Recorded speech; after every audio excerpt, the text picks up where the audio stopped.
بارے دیگر سلامات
پہلی چیز جو خود امام کے اپنے بیان سے واضح ہے کہ امام کربلا کیوں آئے. جب امام مدینہ چھوڑ رہے ہیں تو امام نے خود بیان فرمایا کہ میں اپنے نانا اپنے جد کی امت کی اصلاح کے لیے مدینہ چھوڑ رہا ہوں. اصلاح کسے کہتے ہیں؟ یعنی صحیح کرنا. اور اصلاح وہی ہوتی ہے جہاں بگاڑ آ جائے. اس کا مطلب ہے کہ امت میں بگاڑ آ چکا تھا. کیسا بگاڑ تھا؟ کوئی ایک دو برائیاں تھی یا کوئی اور برائی تھی؟ عزیزان محترم، اللہ کا ولی کبھی بھی کوئی کام نہیں کرتا جب تک اسے الہی نظام کو لے کر آگے چلنا. لوگ برے کام کر رہے ہیں یا کوئی ایک آدمی کوئی گناہ کر رہا ہو، یہ تو معاشرے میں ہمیشہ ہی ہوتا ہے. لیکن امت سو جائے اور ایسی سو جائے کہ یزید جیسا شخص مسلط پہ آگے بڑھ جائے. یزید کون ہے؟ یزید کوئی ایک شخص نہیں ہے. یزید پورا ایک سسٹم ہے کہ جسے اگر رہنے دیا جاتا تو اسلام نابود ہے، اسلام ختم ہوتا ہے. کیونکہ اس نے آ کر سب سے پہلے وحی کا انکار کیا. اس نے سب سے پہلے آ کر اللہ کے حلال کو حرام اور حرام کو حلال کیا. اس سے بڑا المیہ یہ تھا کہ وہ جو اتنی بڑی اسلامی حکومت تھی وہ سب خاموش بیٹھی. سب سے بڑی مشکل کہ مسلمان جب غافل ہو جائیں تو پھر اللہ کے ولی کو اپنے خون کے قطروں سے اسلام کے درخت کو بچانا پڑتا ہے. یہ کام چھوٹا نہیں تھا. یہ کام اتنا بڑا تھا کہ ایک طرف انبیاؤں کا وارث ہے اور دوسری طرف شیطان کا وارث ہے. اور یہ ٹکراؤ وہ ٹکراؤ ہے کہ جو اللہ نے جیسے انسان کو خلق کیا تو یہ ٹکراؤ شروع ہو گیا. یہ حق اور باطل وہی سے شروع ہوا اور اس کے بعد ہر نبی کو اس باطل کا مقابلہ کرنا پڑا. کہیں پر بھی تبلیغ آسان نہیں تھی. کہیں پر بھی اسلام کا پیغام پہنچانا آسان نہیں رہا. کوئی نبی ایسا نہیں کر کہ آئے بیان کرے اور سامنے کوئی طاقت یا فورس نہ ہو. یہ دنیا کا فینومینا ہے کہ جب آپ اچھے راستے کی طرف دعوت دیتے ہیں تو پھر دوسری طرف برا راستہ اپنی طرف کھینچتا ہے. آج ہم جس معاشرے میں زندہ ہیں آج بھی ہماری حالت کوئی اچھی نہیں نظر آتا. ہماری حالت بھی اسی معاشرے کی طرف خدا نخواستہ غافل ہوتی جا رہی ہے. آہستہ آہستہ امت مسلمہ اسی غفلت کے اندر جیسے پہلے تلوات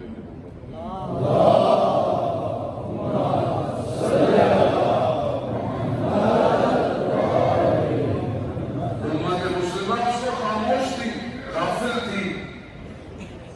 یہ نہیں پتا تھا کہ اسلام اس کے اختیار میں آ گیا ہے ظاہری طور پر. آج آپ کے سامنے فلسطین کا مسئلہ اور امت مسلمہ ایک بڑی تعداد میں خاموش ہے.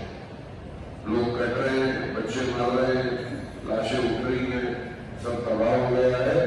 لیکن ابھی بھی بہت بڑی امت مسلمہ، شاید امت تو پھر تھوڑی بہت بیدار ہے لیکن حکمران خاموش ہے. گویا غفلت کی نیند سو گئے. حسینیت کا پیغام ہر دور میں ظلم کے مقابلے کا پیغام. اگر معاشرے میں جو بگاڑ ہو رہا ہے اسے ہم صحیح نہ کر پائیں یا اس کی طرف ہم متوجہ نہ ہو تو پھر ازانے مطلب اس کا مطلب ہے کہ ہم امام حسین کی مجلس سے تو آ رہے ہیں گریا کر کے واپس جا رہے ہیں. ہم خدا نہ خاصہ اگر اس دور میں ہوتے تو ہم کہیں امام کا ساتھ نہ دے پاتے. کیونکہ آج کا امام غیبت کے پردے میں زندہ ہے اور وہ بھی ہمیں دیکھ رہا ہے. وہ اسی انتظار میں ہے کہ امت صحیح ہوگی تو امام آئے گا. امت امام کے بازو ہے. اگر امت ہوگی تو امام آئے گا. فیضان محترم، ہم نے درس کربلا سے کیا لیا؟ ہمارے معاشرے کے اندر جو برائیاں ہیں، معاشرے کے اندر جو بگاڑ ہے، کیا ہماری اس پر توجہ ہے؟ کیا ہم اس کے لیے کوئی اقدام کر رہے ہیں؟ کیا آج سوشل میڈیا یہ ساری چیزیں جو آج ایک جوان کو برباد کرنے میں لگی ہوئی ہے، اس کے لیے ہمارے پاس کوئی پلان ہے، کوئی اسٹرکچر ہے کہ ہر چیز جو آ رہی ہے اسے آنے دے رہے، ہر چیز آ رہی ہے۔ دنیا میں کوئی بھی جگہ ایسی نہیں ہے جو دشمن کی جوہرات سے بچی ہوئی ہے۔ یہاں اپنے آپ کو سب سے پہلے خود بچانا ہے، پھر معاشرہ بچے گا۔ اور یہ ضروری ہے کیونکہ ہم جس کا انتظار کر رہے ہیں اگر بچیں گے تو اس تک جائیں گے، نہیں بچیں گے تو ہم رہ جائیں گے، کوئی اور چلا جائے۔ صلوات علیہ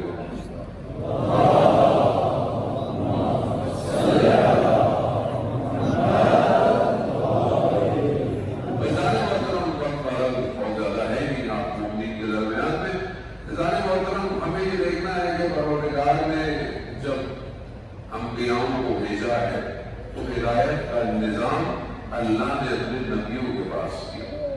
سارے نبی ایک ہی پیغام لے کر آئے، کسی نبی میں اختلاف نہیں پایا جاتا۔ امام خمینی فرماتے تھے سارے انبیاؤں کو ایک کمرے میں جمع کیا جائے تو کبھی بھی ان کے آپس میں اختلاف پایا نہیں ہے۔ کیوں؟ کیونکہ پیغام ایک ہی ہے، بھیجنے والا ایک ہی ہے، اور آنے والے اپنی طرف نہیں بلا رہے، اللہ کی طرف بلا رہے ہیں۔ اور پیغام کیا ہے؟ لا الہ الا اللہ۔ ہر نبی نے آ کے یہی پیغام دیا، اور اللہ نے ہر نبی کو اپنے وجود کا احساس دلایا۔ ہر نبی جہاں مشکل میں آیا، جہاں پھنسا، قرآن اس کی طرف اشارہ کرتا۔ ماشاءاللہ قرآنی معاشرہ ہے، آپ قرآن کی تلاوت بھی کرتے ہیں، قرآن کو سمجھتے بھی ہیں، قرآن پہ عمل بھی کرتے ہیں۔ عزیزان محترم، آپ بعض نبیوں کے بارے میں تھوڑے بہت آپ نے سارے نبیوں کا تو ذکر نہیں ہے، چند نبیوں کے ذکر ہے قرآن کے اندر۔ سب سے زیادہ حضرت موسیٰ کا واقعہ قرآن بیان کر رہا ہے۔ خدا اپنے وجود کو اپنے نبی کو احساس دلا رہا ہے۔ جب حضرت موسیٰ یہ بیان ہوتا ہے رسول اللہ نے پروردگار نے موسیٰ کو بتایا، موسیٰ ہم نے احسان کیا، ہم نے آپ کی ماں کو وحی بھیجی کہ پانی میں سے رکھے اور چھوڑ دیں، اور ان کا دل جو اداس تھا بچے کے لیے، ہم نے کہا ہم دوبارہ اسے آپ کی طرف پلٹائیں۔ موسیٰ ہم نے تمہیں وہاں بڑا کیا جو میرا بھی دشمن تھا، تمہارا بھی دشمن تھا۔ جب خدا چاہے تو اپنے نبی کو، اپنے ولی کو اپنے دشمن کے گھر میں پالتا ہے۔ خدا نے مانا چاہا، خدا نے کہا ہے میں ہوں موسیٰ، میں ہوں۔ جو حضرت موسیٰ نکل گئے اور حضرت شعیب کے پاس گئے اور زندگی گزاری، اور اس کے بعد جب واپس اللہ نے نبوت ان کو نوازا، کہا کہ جائیں فرعون کو تبلیغ کر دیں۔ حضرت موسیٰ فرعون کو جانتے تھے، فرعون کیسا ہے؟ کہا کہ میں پہلے تو کہا نہیں ہوں، کہا پھر میرے بھائی کو بھیجے۔ پھر جب بھیجا تو خدا نے حضرت موسیٰ سے کیا کہا؟ موسیٰ فرعون سے نرم لہجے میں گفتگو کر، پروردگار دشمن ہے تیرا، فرعونیت پورا سسٹم ہے، لیکن پھر بھی خدا جانتا ہے کہ ہدایت دینی ہے۔ خدا آخری وقت تک بندے کو ہدایت دیتا ہے۔ فرعون کے بعد جانا تو نرم لہجے میں گفتگو کرنا، اور وہاں خدا پھر یہ بھی بیان کرتا ہے موسیٰ ہم تمہاری باتوں کو سن رہے ہوں گے۔ خدا احساس دلا رہا ہے کہ وہاں بلانے کی ضرورت نہیں۔ ایسا ہے محترم، یہاں سے بڑا ایک نقطہ ہماری زندگی میں، کیا ہم لوگوں کے ساتھ نرم لہجے میں گفتگو کرتے ہیں نہیں کرتے؟ جس ہمیں کسی سے اختلاف ہوتا ہے، دنیا ہے اختلاف ہوتا ہے، اختلاف نظریات پہ ہوتا ہے، اختلاف مذہب پہ ہوگا، اختلاف فکر پہ ہوگا، 100 چیزوں میں اختلاف، کہیں نہیں بنتی بات ہوگا۔